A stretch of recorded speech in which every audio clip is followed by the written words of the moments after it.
Hello everyone, मैं Veenu Verma Excel in Education channel में आप सभी का स्वागत करती हूं। फ्रेंड्स, यहां पर हम तैयारी करते हैं यूजीसी नेट की। आप सभी लोग जानते हैं कि पेपर 1 और पेपर 2 एजुकेशन की तैयारी करते हैं और जो आपके री एग्जाम के लिए इंपॉर्टेंट टॉपिक्स हैं वो मैं यहाँ पर कवर करवा रही हूँ। तो आज के इस वीडियो में हम लोग यहाँ पर हायर एजुकेशन के कोठारी कमीशन को यहाँ डिस्कस करेंगे। ठीक है, आपके परीक्षा की दृष्टि से ये एक इम्पॉर्टेंट टॉपिक है और यहाँ से क्वेश्चन बनते हैं। तो ऐसे अगर आप बुक्स में पढ़ने जाएंगे तो ये तो मतलब काफी लंबा चैप्टर हो जाता है, आपका एक पूरे चैप्टर के बराबर है। ठीक है, तो इसको लेकिन इसके खास खास पॉइंट्स हम टू दी पॉइंट को यहाँ पर डिस्कस करेंगे। साथ में पीवाईक्यूज भी देखेंगे कि आपसे प्रीवियस ईयर क्वेश्चन किस तरह पूछे गए हैं, तो उससे आपकी थ्योरी और पीवाईक्यू दोनों कवर हो जाएंगे। ठीक है, इधर मैं 4-5 दिन आपको वीडियो नहीं दे पाई क्योंकि मुझे फीवर आ रहा था, तो इस वजह से हेल्थ इश्यूज होने के कारण मैं आपको वीडियो नहीं दे पाई, उसके लिए सॉरी। लेकिन आगे से मैं कंटिन्यू करने की कोशिश करूंगी कि मैं आपको रेगुलर वीडियोस दे पाऊं। ठीक है, तो आप सभी का चैनल पे स्वागत है और जितने लोग भी नए जुड़ रहे हैं तो वो लोग चैनल को सब्सक्राइब जरूर कर लें, टेलीग्राम चैनल को ज्वाइन कर लें। ठीक है, तो हम स्टार्ट करते हैं। यहाँ पर देख लीजिए जो कोठारी कमीशन है, अगर हम इसके इंट्रोडक्शन की बात करें, देखिए हिंदी इंग्लिश में दोनों में आपको मिलेगा यहाँ पर कंटेंट। तो कोठारी आयोग, जिसको क्या है दूसरा नाम है इसका भारतीय शिक्षा आयोग, इस नाम से भी जाना जाता है। ठीक है, स्थापना कब हुई थी? 1964 में, और इसकी जो अध्यक्षता थी वो थी Daulat Singh Kothari, DS Kothari, doctor DS Kothari, ये इसके अध्यक्ष थे। ठीक है, तो कभी आपसे पूछा जाए तो डीएस कोठारी यानी दौलत सिंह कोठारी, मतलब यहाँ पर इनका नाम इसको जरूर याद रखिएगा। ठीक है, दौलत सिंह कोठारी। ठीक है, तो ये इनका नाम है पूरा, और डीएस कोठारी इनको शॉर्ट फॉर्म में कहते हैं। इनकी अध्यक्षता में हुई थी और इसका जो उद्देश्य था भारत में शिक्षा प्रणाली की समीक्षा करना और सुधार के लिए प्रस्ताव देना। ठीक है, तो इसकी कुछ खास खास रिकमेंडेशंस थी, वहां से सवाल आपसे पूछे जाते हैं। इसका मुख्य उद्देश्य क्या था? एक ऐसी राष्ट्रीय शिक्षा प्रणाली, ठीक है, जिसका विकास करना मतलब इसकी ऐसी राष्ट्रीय शिक्षा प्रणाली का विकास करना जो राष्ट्रीय विकास को बढ़ावा दे। नेशनल डेवलपमेंट की बात यहाँ पर की गई थी और शिक्षा प्रणाली के विभिन्न हिस्सों को इंटीग्रेट करके काम करे। ठीक है, क्योंकि इससे पहले हमने जो हायर एजुकेशन में आपने जितने भी आयोग पढ़े, तो उसमें था आपका जो है मुदालियर आयोग है ना, राधा कृष्णन आयोग। तो यहाँ पर जो भी ये इसकी जो रिकमेंडेशंस थी ये थोड़ी अलग थी। इन्होंने शिक्षा के विभिन्न हिस्सों को इंटीग्रेट करने की, सीखने और नवाचार की संस्कृति को इनोवेट करने की यहाँ पर बात कही थी। ठीक है, तो ये हो गया इसका कुछ इंट्रोडक्शन, जिससे आपके देखिए सवाल किस तरह से बनते हैं। ये सवाल आपका बना है जून 2020 में 30 सितंबर को पूछा गया था। ठीक है, इसमें कह रहा है क्वेश्चन, शिक्षा पर भारत की पहली राष्ट्रीय नीति निम्नलिखित किस समिति या आयोग की अनुशंसाओं का परिणाम थी? इंग्लिश में देख लीजिए, India's first national policy on education was the result of the recommendations of which of the following committee और कमीशन। तो यहाँ पर देखिए ये जो थी ना, ये आपकी कोठारी आयोग। कोठारी आयोग कब बना था? 1964 से 66 इसका टाइम पीरियड लिया जाता है। ठीक है, 66 में इसकी रिपोर्ट आई थी। तो देखिए शिक्षा में भारत की जो पहली राष्ट्रीय नीति 1968 में बनी थी और जिसको किसकी रिकमेंडेशंस का परिणाम थी? तो देखिए ये थी आपकी कोठारी आयोग के रिकमेंडेशन। ठीक है, उसके पहले कोठारी आयोग आ गया था। इसमें जो भी सुझावों की बात की गई थी, सिफारिशों की बात की गई थी, वो जो राष्ट्रीय शिक्षा नीति 1968 में आई थी उसमें यहाँ पर इससे संबंधित सारे रिकमेंडेशंस को रखा गया था, कोठारी आयोग से संबंधित। ठीक है, तो ऐसे सवाल आपसे पूछे जाते हैं और इसी तरह आपको प्रैक्टिस भी करनी है, क्योंकि ऐसे तो आप पढ़ने जाएंगे ना तो बहुत सारी चीजें हैं जिसमें बहुत ज्यादा आपसे नहीं पूछा जाएगा, 1-2 सवाल ही बनते हैं। लेकिन आपको पूरा उतना 15-20 पेज पढ़ने की जरूरत नहीं है, टू द पॉइंट आप चीजों को पढ़ें। ठीक है, तो ये जून 2020 में आया था। अच्छा, ये तो हो गई 1968 की राष्ट्रीय शिक्षा नीति की बात। उसके बाद फिर 1968, फिर 1986 में आई, फिर क्या हुआ? एनईपी 2020 आई। तो एनईपी 2020 से भी सवाल आपके बहुत पूछे जाते हैं और मैंने वीडियोस बना रखी हैं जिसमें करंट से संबंधित, आपके सवालों से संबंधित और थ्योरी पोर्शन सारी चीजें कवर कराई हैं। तो प्लेलिस्ट में आप चीजों को देख लीजिए। ठीक है, अब यहाँ पर देखिए ये हो गया आपका क्वेश्चन। उसके बाद देखिए इसमें जो इन्होंने बात की थी national system of education. National system क्या था? तो जो राष्ट्रीय जो यहाँ पर शिक्षा नीति क्या थी इसकी, इन्होंने इस आयोग ने, कोठारी आयोग ने कौन सी शिक्षा संरचना की बात की थी? 10+2+3। ठीक है। अभी क्या है 5 + 3 + 3 + 4 है ना, NEP 2020 के अकॉर्डिंग ये है आपकी, है ना।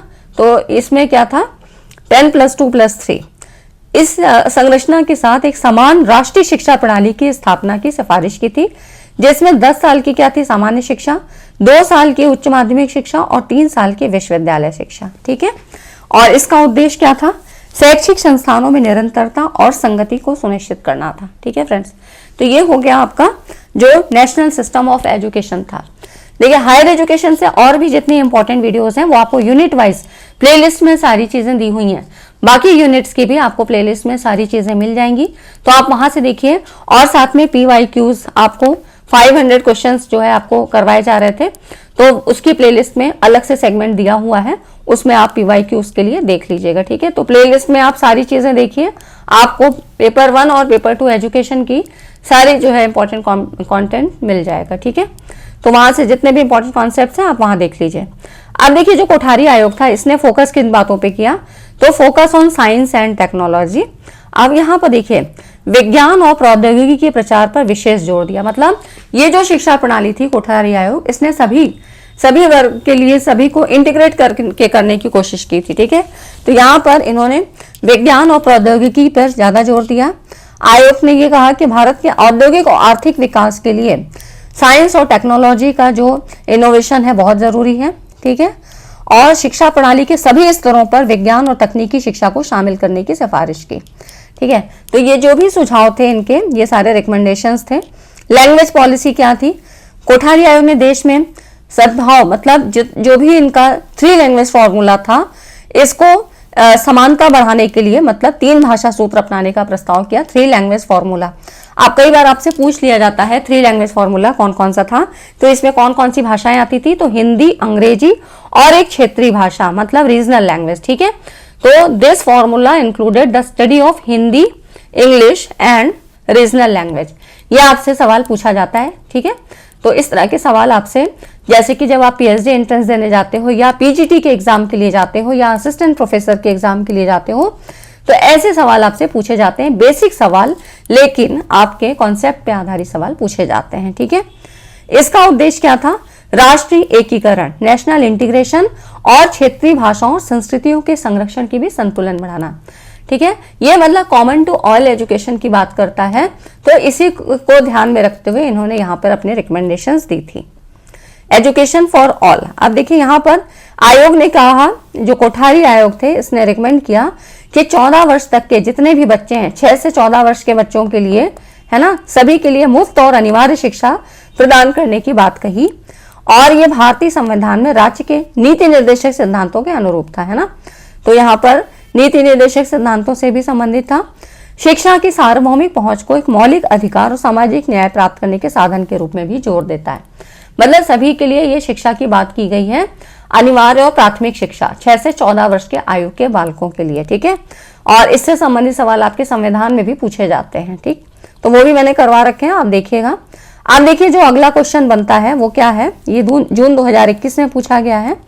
आप देखिए यहाँ पर कह रहा है, ये इसकी बहुत जो है इंपॉर्टेंट लाइन है कोठारी आयोग की, इसको एज इट इज ही यहाँ पर एग्जाम में आपके पूछा गया है। भारत के भाग्य का निर्माण उसकी कक्षाओं में किया जा रहा है, ये किसमें कहा गया है, तो ये शिक्षा आयोग है ना, ये कथन शिक्षा आयोग का है। शिक्षा आयोग मतलब भारतीय शिक्षा आयोग या आपका कोठारी आयोग है ना, 1964-66 में। तो देखिए भारत के भाग्य का निर्माण, जो डेस्टिनी की बात की गई है, India's destiny is being shaped in its classroom, ठीक है। भारत के भाग्य का निर्माण उसकी कक्षाओं में किया जा रहा है, ये कथन शिक्षा आयोग का है, मतलब कोठारी आयोग 1964-66 में जो आया था उसमें कहा है, ठीक है। तो इस तरह के सवाल आपसे पूछे जाते हैं। अब इतनी थ्योरी आप पढ़ने जाओगे तो आपका बहुत ज्यादा टाइम लग जाएगा, और ये जो टाइम है ये आपका क्विक रिवीजन वाला है, ठीक है। तो मैं जितने भी इंपॉर्टेंट कॉन्सेप्ट्स हैं आपको ज्यादा से ज्यादा यहाँ पर करवाऊंगी, बाकी आप प्लेलिस्ट में सारी चीजें देख लीजिए, आपका एक बार रिवाइज हो जाएगा, है ना। आप देखिए वोकेशनल और टेक्निकल एजुकेशन की भी बात की गई। समाज और अर्थव्यवस्था की आवश्यकताओं को पूरा करने के लिए आयोग ने जो यहाँ पर इनका सेकेंडरी लेवल था, माध्यमिक स्तर है ना, सेकेंडरी लेवल, इस पर वोकेशनल और टेक्निकल एजुकेशन की भी बात की, ठीक है। अब ऐसे अगर पूछ लिया जाए तो ये भी आपके कोठारी आयोग की रिकमेंडेशंस थी। इससे छात्रों को व्यवसाय और तकनीकी पेशों के लिए तैयार किया जा सकता है, जिससे शिक्षा को रोजगार परक बनाया जा सके, है ना। जैसे कि स्किल बेस्ड एजुकेशन जो कि अभी बहुत ज्यादा पॉपुलर है, उस पर इसमें कितना पहले ही काम किया जा चुका है ना। तो इसकी सिफारिश की थी, किसकी, व्यावसायिक और तकनीकी शिक्षा की बात भी की है। टीचर ट्रेनिंग और इम्प्रूवमेंट की भी बात की गई। कोठारी आयोग ने शिक्षा की जो क्वालिटी को बढ़ाने के लिए और उसमें सुधार लाने के लिए शिक्षक शिक्षा जो टीचर एजुकेशन था उसमें व्यापक सुधार की सिफारिश की थी। जो रिकमेंडेशन थी ये टीचर ट्रेनिंग के प्रोग्राम को लेके थी, जिसमें बेहतर प्रशिक्षण कार्यक्रम, ठीक है, और आपके जैसे better teacher training programme, continuous professional development and improve working conditions for teachers, है ना। शिक्षकों की प्रभावशीलता, निरंतर पेशेवर विकास, जो आपकी इन सर्विस ट्रेनिंग प्रोग्राम्स आते हैं, ठीक है, तो इस तरह के जो प्रोग्राम है वो टीचर्स ट्रेनिंग में चलाए जाएं और इनकी बेहतर मतलब कार्य की बेहतर स्थिति शामिल है जो टीचर के इफेक्टिवनेस को बढ़ाए, ठीक है। तो मतलब यहाँ पर टीचर ट्रेनिंग को भी, क्योंकि कहा गया ना कि भारत के भाग्य का निर्माण उसकी कक्षाओं में किया जा रहा है, तो कैसे किया जा रहा है, वो टीचर्स के द्वारा ही तो होगा। तो यहाँ पे टीचर ट्रेनिंग प्रोग्राम को भी बहुत महत्व दिया गया, ठीक है। तो चीज़ों को रिलेट करके पढ़ेंगे तो आपको चीज़ों को याद नहीं करना पड़ेगा, वो चीज़ें आपके कॉन्सेप्ट में रहेंगी।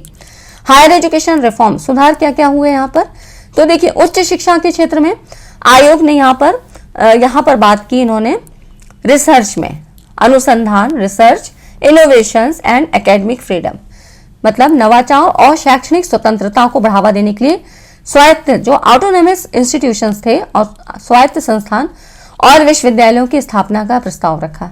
मतलब शैक्षणिक स्वतंत्रता को बढ़ावा देने के लिए, ठीक है, ऑटोनोमस जो इंस्टीट्यूशन है वो अपने आप अपने जो है डिसीजन ले सके।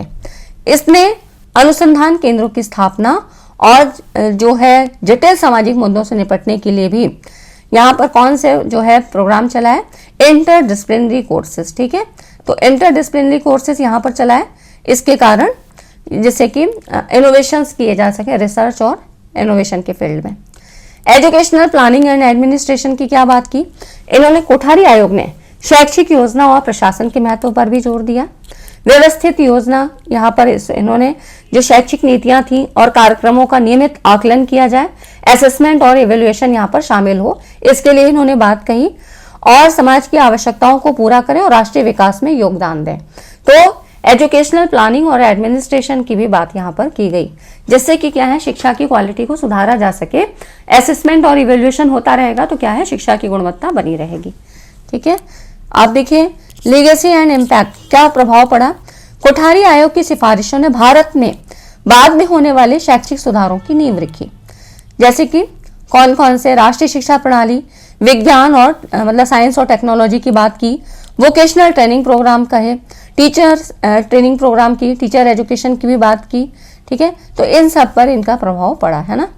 आप देखिए इतनी चीजें आपको समझ में आई तो वीडियो को लाइक एंड शेयर कर दें, क्योंकि ये जितनी भी की पॉइंट्स थे ये मैंने आपको बता दिए।